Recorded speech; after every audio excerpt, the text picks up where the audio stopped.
Hello and welcome to Let's Get Tender, Money Conversations That Matter. I'm your host, Marlene Elizabeth. Being a mompreneur has tremendous advantages and challenges.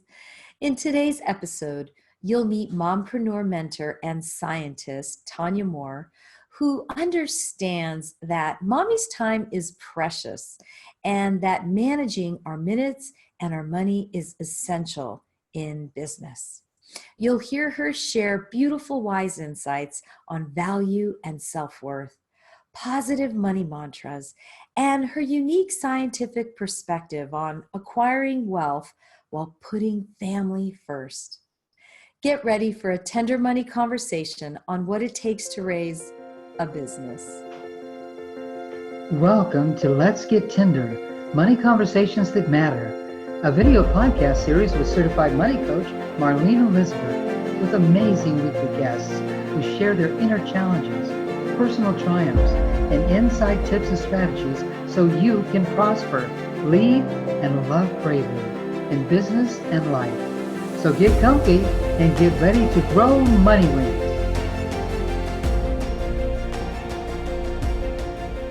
Hi everyone, I'm Marlene Elizabeth. I'm the founder of Money Wings. I'm a Mamapreneur and author, and I'm so excited to be here today. I love having these money conversations. As a certified money coach, it's just so inspiring for me to be able to meet incredible women and hear about their money stories and their money challenges and how they have taken brave steps to overcome the challenges that they've had to thrive. And so today I am so excited to welcome Tonya Moore. Welcome, Tonya. Hi, everyone. Hi. So before we get started, I would like to just share a little bit about Tonya. So Tonya understands that mommy's time is priceless. And she really understands that managing our minutes and our money is so important. And to do this successfully is a really important skill to be able to do in our life. She helps women and working professionals work from home while putting family first so that they can manage their time and their money in ways that allow them to build lifestyle businesses and long-lasting community connections. And she's very passionate about being able to help people have a positive influence and create affluence and be able to share love to change the world. Tonya believes that empowering moms empowers all women because it takes a village to raise a business. I love that. So again, welcome Tonya, and I'm so excited to be here with you today. I'm excited to be here too. So Tonya, let me ask you, so what is your earliest memory of money? My earliest memory is when my grandparents and parents, I guess, but my grandparents mostly would give me change, little quarters, when I was like 3 or 4. And it was always positive. You've been such a good girl. And they'd give me money and they'd say, don't spend it all in one place. Or they'd give me the money and they'd say, make sure you know where you're spending your money, that you save some and spend others, like that. But it was always in a positive way. So they just dropped those change and I'm just getting, it just felt like love. Like, oh, they just love me because they gave me some money. Oh, that is such a great memory. I love it. And I love just that you were able to equate money with love, with that warmth, that feeling of warmth, right? Yes. Yes. And so my early memory of money is a good thing. It wasn't seen as that, at least that my early memories. Mm-hmm. Right. And so, but as we know, throughout our development and as we grow and we make meaning as children in the world around this tool, right?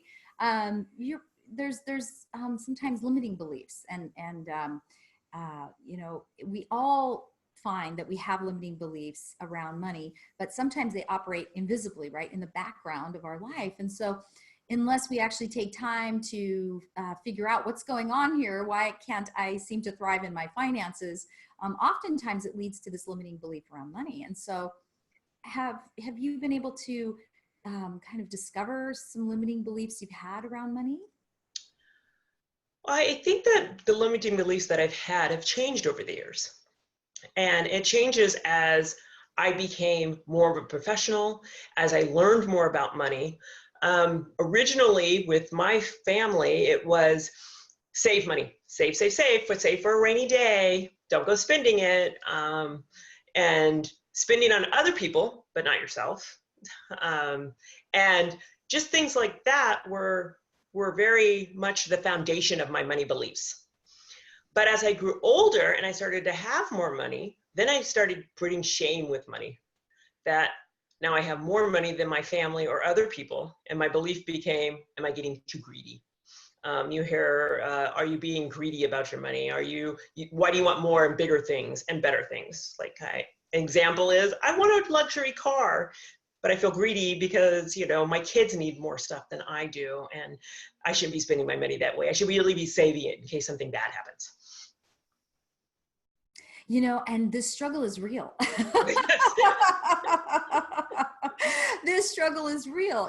I can't tell you how many times I will talk to clients and, I work predominantly with women, and women particularly who have this, this feeling that if they want more, that there is some shame that goes around that there's this fear of being judged.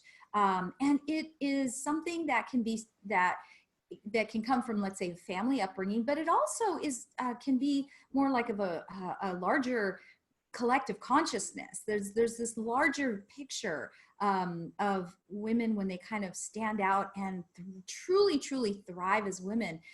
There can be some fear around that, and yet we still feel this urge. We still feel that we're not truly standing in our power and our truth. Unless we take these brave steps to thrive. So what would you say, Tonya, have been some brave steps you've taken then to overcome? And it's even something that can be ongoing. It isn't something that's like, okay, that's done, check off the list and it's done forever. No, it can be an ongoing journey for us to kind of peel back the layers of this fear. But what are some of the brave steps you've taken around this particular belief? Limiting belief. My limiting belief, the mommy guilt, I call it limiting belief, that I have to spend money on everyone else and not myself, actually started with the belief that wasn't even about money. It's about my value. I am valuable enough, and spending money on myself is important. It's okay. It's not something that I have to be ashamed of or guilty of. Just because we may not have all the money we want and do everything we want, my kids are going to be okay if they don't get the last video game, and I use that to get my hair done. Or I use that to take a spa day or a relax day. And as I learned that is really valuing myself and valuing who I am as a mom, as a woman, as a business owner, as someone whose time is so busy, but who carves out that little bit of time. And I actually did that through the family money plan. People call them budgets, but I call them the family money plan. And we put down how much money each person was going to get. And I actually had to put a line for myself. And that was hard at first to say, I'm going to spend this amount of money. But slowly but surely, I started saying, that's my value. And as long as I don't go up past that amount at first, I don't feel guilty. That's my money. That's what I set aside for me to take care of myself. And I don't have to spend it on others. Mm-hmm. It really is. When we're talking about money, right? It always leads us to the journey that we're talking about so much more than just money, right? And like you talk about value and self-worth, and how sometimes our relationship with money can really kind of mirror how we value ourselves. And so I love this piece that you really focus and hone in on your self-care and the importance of that. Because Lord knows women work hard. And the more that you're able to really honor yourself and to say, you know what, I need now that time for myself. And sometimes it does take money. It doesn't always take money to have that self-care. A walk in nature doesn't require money, but sometimes it does, right? Well, it's still in the thing that people limiting beliefs. that a walk in the park doesn't take money, but it doesn't, but people believe time is money. And those kind of things. If I'm not working enough for it, especially when you're working at home, should I be working more hours, putting in more to make more money? And that becomes a limiting belief that people have. And it's myth to suggest that there's no opportunities. Don't miss an opportunity. But we use it as money. But really, time is more priceless than money. Just so you know, money is just a tool that we use to get the time we need to do the things we want. And this is what I love about your work. And I know you'll be able to share about that too during this conversation, but I love the fact that you really help women and working professionals who work from home, because so many do now, to really be able to manage their time in a way that reflects how precious time is. And so that it can go toward the things that we need to do, of course, but also to the things that we value, which is being with our family, right? Family first. Yes. Love this piece, because you're right. When we talk about money, we are talking about time, because we can always create more money, right? But we can never create more time. And as a mom, we know this because our children grow up right in front of our faces, and we can't get that back. We want the money so that they have the lifestyle that we want them to have. But in order to do that, we have to have a good relationship with our money, and we have to use money efficiently and effectively so that we can put our family first and all our obligations, and then make our businesses and our lives and our careers and be the wonderful, fantastic women we are. But we really need to also, to make sure that we understand that money isn't an evil. It's a necessary part of how we support our families and how we put our families first. Mm-hmm. Yes. And I find that sometimes when I'm working with my clients and they get really stuck on the fear of making too much money, right? If we just shift the focus and say, well, forget about that. Let's just focus on you really just thriving in your gifts and your talents and strengths. Let's focus on that. Yes, the money is going to be a byproduct actually of it. It is. But that's really what we're talking about, is you truly really living in your zone of genius and just allowing that flow and ease to come. And isn't it true that when we are in that space where that flow and that ease is in our life more and more, and the stress is down, don't we become like happier people to even be around? Oh, of course. And one of the things that has propelled me in my journey of this, that I wished I had known when I first started, was one of those things, was that I can speak as a female entrepreneur. I can be proud of my accomplishments. I can be proud of what I did. But putting that towards money is, I can also be proud of the money I make. It's okay. I can be a successful woman that has a good family and is a good mom and makes a lot of money, or makes money to sustain that lifestyle. And I don't have to be ashamed of that. I can stand in my power and know that I'm worth all of it. It's not worth some of it. Yes, unapologetically, and it gives other women that permission to do the same, right? Mm-hmm. I love the fact when we were talking earlier about time, and you being able to have that opportunity to, let's just say, if a family event comes up, you put family first, and because you're able to generate wealth in your life, you're able to, for example, save the time by chartering a plane, right? To get to that event. But for the family, it's not about the chartering of the plane. It's the fact that you're able to get there quicker. It's the value of the time and the value of the family. And the money that allows you to do this is just the tool to get there. Exactly. And it all comes back to our values and what we actually value. Do you value that time with your family? And when you're saying, I value time with my family and stuff, but do you value your money? Do you value what that tool can do for you? Much like, do you value your home and what it can do? We always say, it's the pride of ownership. Well, it's pride of ownership of your money too. There's a pride in there. There's to say, yes, this is my money and I'm going to do it correctly, the way that I think I should be. Saving, building my business, because you are going to have to put money back into building a business and those type of things. Absolutely. And so brave step. I love this brave step you've taken to overcome this, one of the limiting beliefs around money, and that's, self-care, like daring to have self-care, and also putting a system in place, which is specifically a budget, which you call a family care plan? Family money plan. family money plan. So what would you say now, Tonya, what belief then do you hold true about money then that empowers you in your business and even in your personal finances?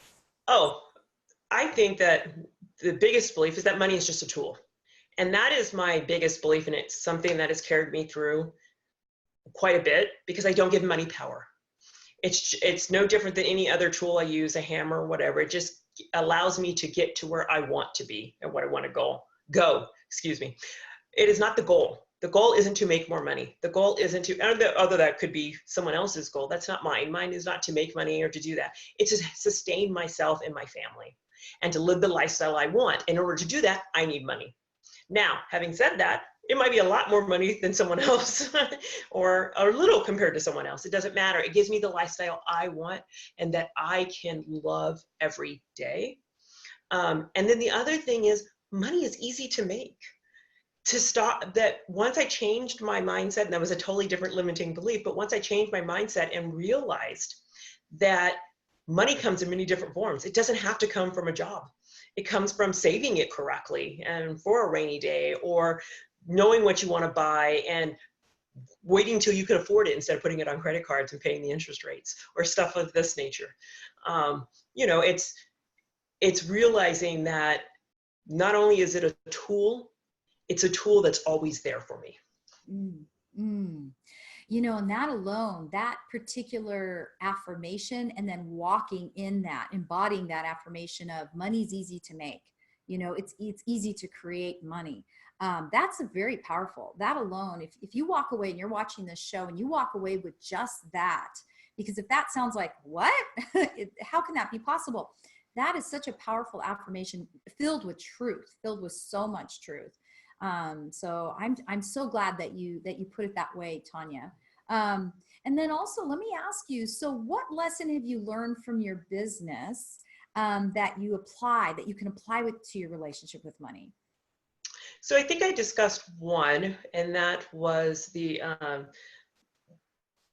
fact that I use money as a tool and go forward. But I also, one of my life mantras is that life always works out. And I don't know why I can't speak at this moment, but life always works out. And that my luck is good luck. And once I changed that view, and once I put it towards money and my relationship towards money, things changed, because now I could say that money works for me.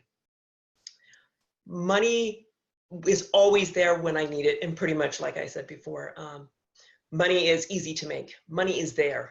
And money used in my business will always be a good thing. Money is where I'm lucky, where I say, for me, and my luck is good luck. When I use money, it's always used well. And it always makes my business grow and those kind of things. And it's really, the relationship I have with money is so different, because when people say we have money in relationship, they think of someone, an equal bearing, or something like with your kids, a relationship like that. And I don't think of money that way. I think of money as no different than my laptop or anything of that nature. It's a tool that I use, and it's always there when I need it. Like electricity, my light switches on. And sometimes it doesn't, and I panic. Oh no, the lights didn't come on. And then you know what? They come back on. And sometimes that's the same thing with my bank account. It's really big and then it goes low. Oh no, and it comes back. Yeah. And this is partly in big part why I named my very show, Let's Get Tender, Money Conversations That Matter, because one of the things that fascinates me is how each individual experiences their relationship with money. And so in your case, you know, your experience of money is as a tool, no different than, like you said, a laptop or any type of equipment that helps you to accomplish a goal. Love that. You know, I know that, you know, when it comes to our relationships, you know, they're very unique and individual. And, you know, I know that the way I experience money, it's really an intimate kind of experience. It's more, yeah, it's just a very intimate conversation. So anyway, that's why I named this whole show that. Let's Get Tender. Yeah, and I think the reason I see it as a tool is I'm a scientist. Mm-hmm. So for me, I take it in the scientific realm of things. And so even though I'm a very emotional person and I do use my feelings quite a bit, for me, money doesn't have that emotion behind it. Mhm. It's the things that buys it, that I use money for, that has more of the emotion behind it. Yes, absolutely. And I think, it reminds me of a quote about, and I don't remember the quote specifically, but it brings to light about, um, however we're in relationship with money, however that is, really knowing that money's a servant, and that when things start to get kind of warped on us is when money becomes our master. That's when we really start to run into trouble. But to really know that we are the master, Mhm. and so love it. No, I just love this. And also, speaking of the fact that you are a scientist, building your career as a scientist and now being able to help working professionals who work from home manage their time. I just find that, as you were sharing earlier about how money is easy to make, I am just so, I admire the fact that you are able to help people in a practical way manage their time so that that money becomes easier to make because you simply help them manage their time at Yes, home, right? exactly. When I say that I help people manage their money, they think that I'm going to make them a budget, a schedule, and then I say, we're going to work on your time. We're going to work on and they, as soon as they hear that, they go, my time? Because your time is what gives you the money. If you don't, we always say, or we say a lot, we're too busy. We're too busy as moms. I got too much to do. I can't do that. I can't do that. And then we try to do these time management systems that block off time and do those. But we know that's not practical, not for the long term. We have kids, they grow up. Maybe as a baby, we can put them in one room, but then when they're a teenager, we need to drive them around. We get even busier as their lives expand. And we want to be a part of that, but we still want our business to go. So we have to be very efficient and effective of the small amount of time you have to put on our business, not the small amount of time you have to put on your family. We need to put that a different way. We need to say, you know what? I don't spend 9 to 5 on work. I'm spending the 9 to 5 on my business, although we're not spending it within that time usually, but I'm spending that on my business and on my family, and then I can spend the rest of the time on my business.